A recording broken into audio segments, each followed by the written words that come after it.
May Allah keep our intentions pure and only for His sake. May Allah keep our intentions pure and only for His sake.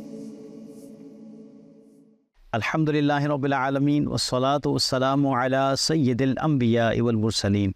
Amma ba'd, fa'a'udhu billahi minash shaitanir rajeem. Bismillahir Rahmanir Rahim. Salatu wassalamu alayka ya Rasulallah wa ala alika wa ashabika ya Habiballah. Salatu wassalamu alayka ya Nabiyallah wa ala alika wa ashabika ya Nurallah. Welcome back to the program, The Core of Actions. Once again, we're here to discuss the essence of deeds.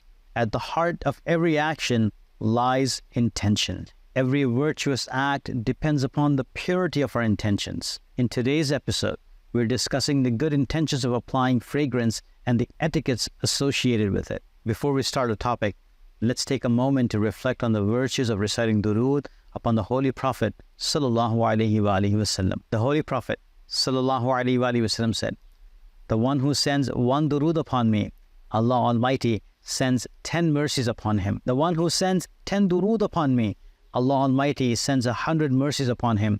And the one who sends 100 durood, Allah Almighty sends 1,000 mercies upon him. And the one who sends 1,000 duroods, on the day of judgment, his shoulder will be closer to my shoulder at the door of paradise." Subhanallah. Sallu ala al-Habib sallallahu ala Muhammad sallallahu alayhi wa alihi wa sallam. My dear viewers, it is important to cultivate the habit of reciting durood upon the Holy Prophet sallallahu alayhi wa alihi wa sallam whenever his blessed name is mentioned. In gatherings where the name of the Holy Prophet sallallahu alayhi wa alihi wa sallam is remembered, it is obligatory to recite durood at least once. Moreover, reciting durood brings blessings and forgiveness for sins. Today, we have the topic of applying fragrance, so let's explore it together. People naturally gravitate towards certain scents while avoiding others.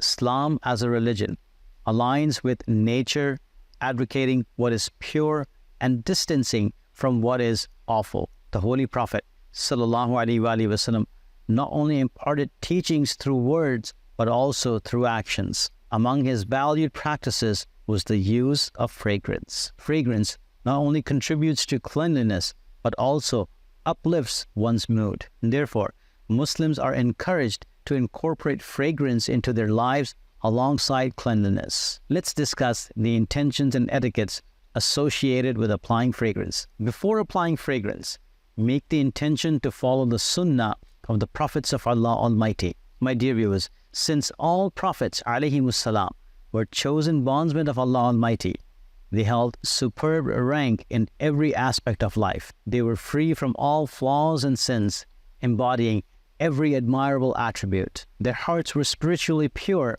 as Allah Almighty purifies them to the extent that they do not incline towards any sin. Likewise, their bodies were filled with purity and fragrance. It was a special blessing from Allah Almighty that their bodies emitted a pleasant fragrance, but they also used fragrance to impart guidance to their followers. The Holy Prophet ﷺ mentioned some of the sunnahs of the prophets in a hadith. "Arba'un min sunan al-mursaleen, al-haya'u, wa-ta'atturu, wa-siwaku, wa-nikah." 4 practices are from the sunnah of the prophets ﷺ. Number 1, maintaining modesty. Number 2, applying fragrance. Number 3, using the miswak.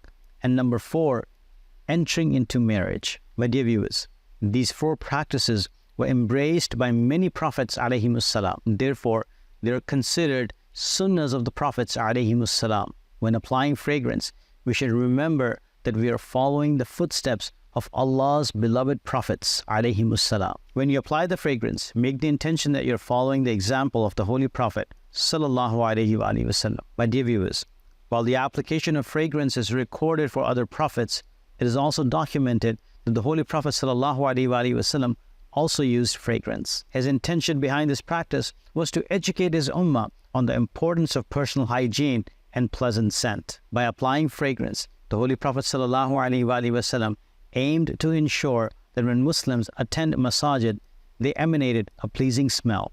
Interestingly, The Holy Prophet ﷺ's own body gave a natural fragrance, surpassing even the most exquisite fragrances. The blessed sweat of the Holy Prophet ﷺ was likened as a musk, and the blessed companions radiallahu anhum would collect it to use it as a perfume. There's a narration where Sayyidatuna Sulaim radiallahu anha once collected the Holy Prophet ﷺ's sweat while he was resting. Upon awakening, the Holy Prophet ﷺ inquired about her action, to which she responded that she intended to mix his blessed sweat with her fragrance. What was the fragrance of the blessed sweat of the Holy Prophet ﷺ like? The special servant of the Holy Prophet ﷺ, Sayyidina Anas ibn Malik radiallahu anhu, states in this regard, I never smelled a fragrance, neither ambergris nor musk, more pleasant than the fragrance of the Holy Prophet ﷺ. Allah Hazrat Rahmatullahi Ta'ala alayhi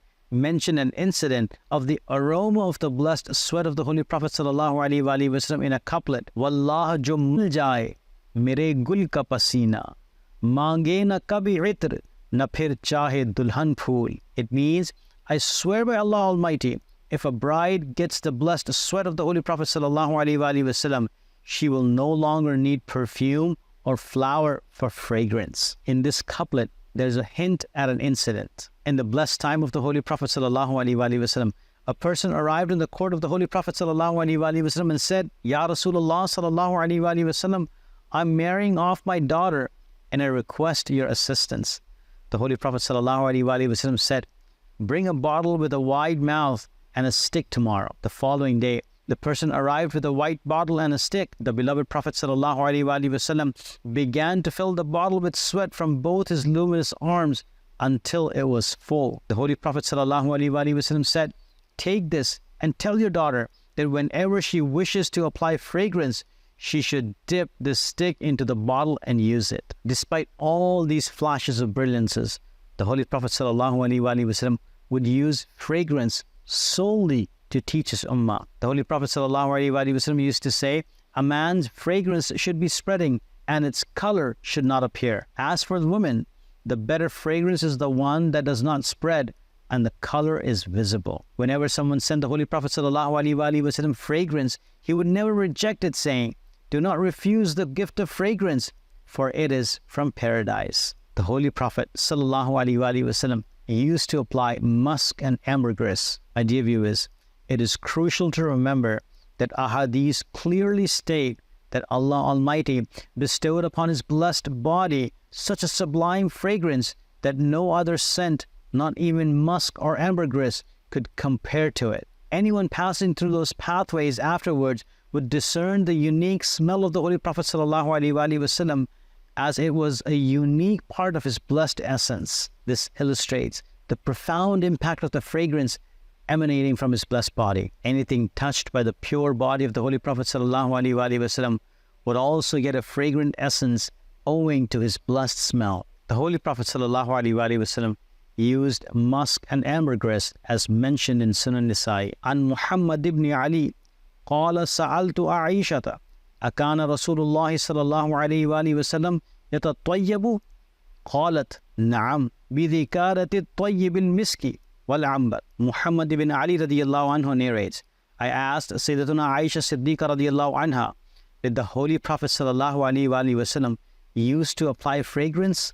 She replied, yes. The Holy Prophet sallallahu alaihi wasallam used to apply men's fragrance, musk and ambergris. My dear viewers, when applying fragrance, make the intention that you are applying it to bring comfort to others, especially when you meet fellow Muslims. It is natural for people to prefer cleanliness and pleasant fragrances while feeling repelled by filth. Islam emphasizes cleanliness and discourages being messy or dirty. Therefore, when you encounter a fellow Muslim, presenting yourself in a clean and fragrant state not only brings comfort to him, but also to yourself. Making this intention to provide comfort to others is also a rewarding act in Islam. Applying fragrance is considered a noble act, and the Holy Prophet ﷺ held a great appreciation for noble acts. He ﷺ disliked anything that might cause discomfort or disgust to others, and prohibited such behaviors. His own conduct exemplified decency and cleanliness. Therefore,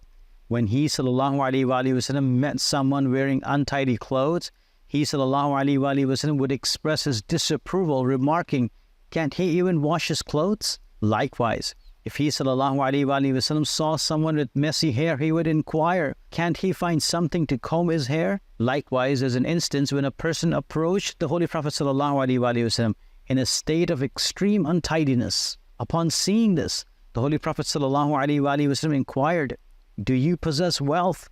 The man responded affirmatively, listing his possessions including camels, goats, horses, and various forms of wealth. The Holy Prophet ﷺ then advised him, "When Allah Almighty has bestowed upon you such abundance, the signs of His blessings should be evident upon you.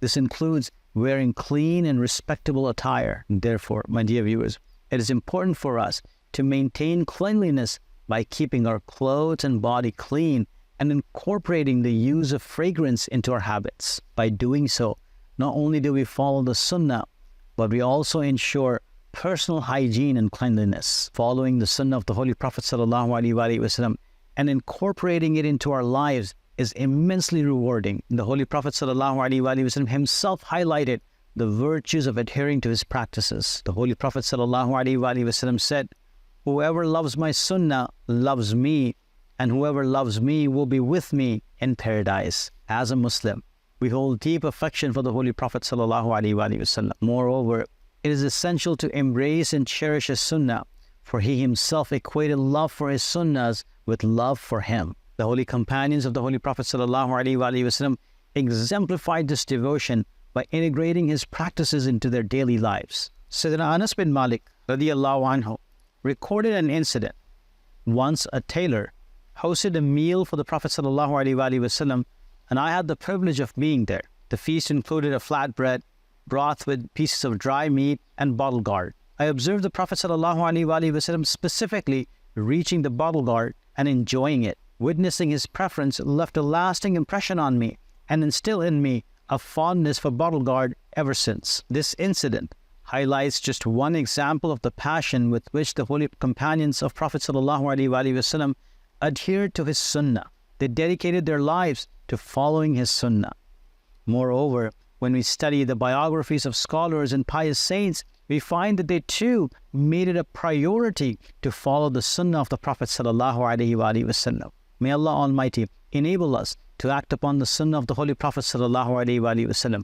Ameen bijahin Nabil Kareem ﷺ. When visiting a masjid, it is important to apply fragrance and intend to keep our bodies and clothes fragrant as a sign of respect for the sacred place. My dear viewers, masajid are the sacred houses of Allah Almighty. We must maintain their cleanliness in every aspect. When visiting a masjid, it's recommended to wear clean clothes and ensure personal hygiene. Scholars have advised against entering a masjid with an unpleasant body odor, as it may cause discomfort to others. Therefore, it is preferable to wear clean attire and apply fragrance before entering a masjid. The Holy Prophet ﷺ enjoined upon us the maintenance of masajid, urging us to maintain their fragrance and cleanliness.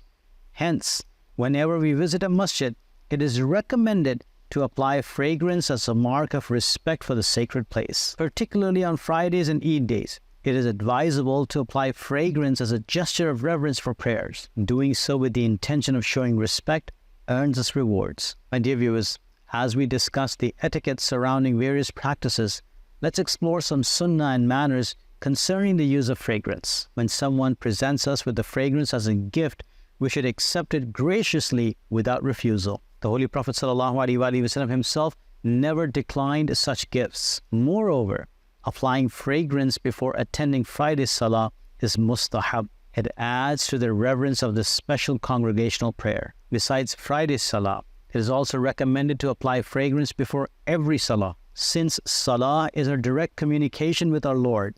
Enhancing our adornment with fragrance is mustahab as we present ourselves before the Almighty. When applying fragrance, choose good quality scent, as the Holy Prophet ﷺ always preferred high quality fragrances and encouraged others to do so as well. There are various types of fragrances available. some of which may leave marks on the clothes. Therefore, men should opt for fragrances that does not leave stains on their clothes but still offer a pleasant scent.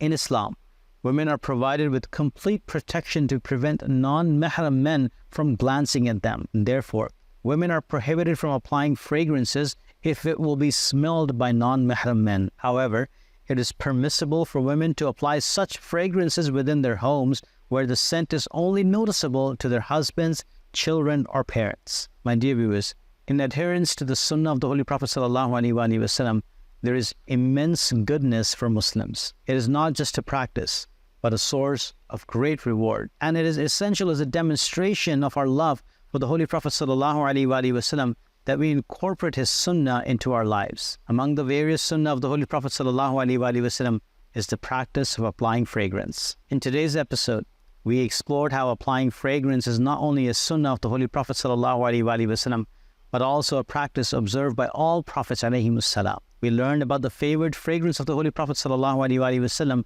and the etiquettes associated with using fragrances. We learned about the importance of making good intentions before doing so.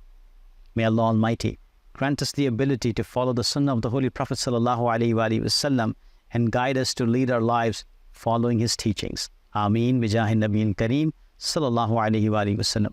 Sallu ala al-habib sallallahu ala Muhammad sallallahu alayhi wa sallam. May Allah keep our intentions pure and only for his sake. May Allah keep our intentions pure and only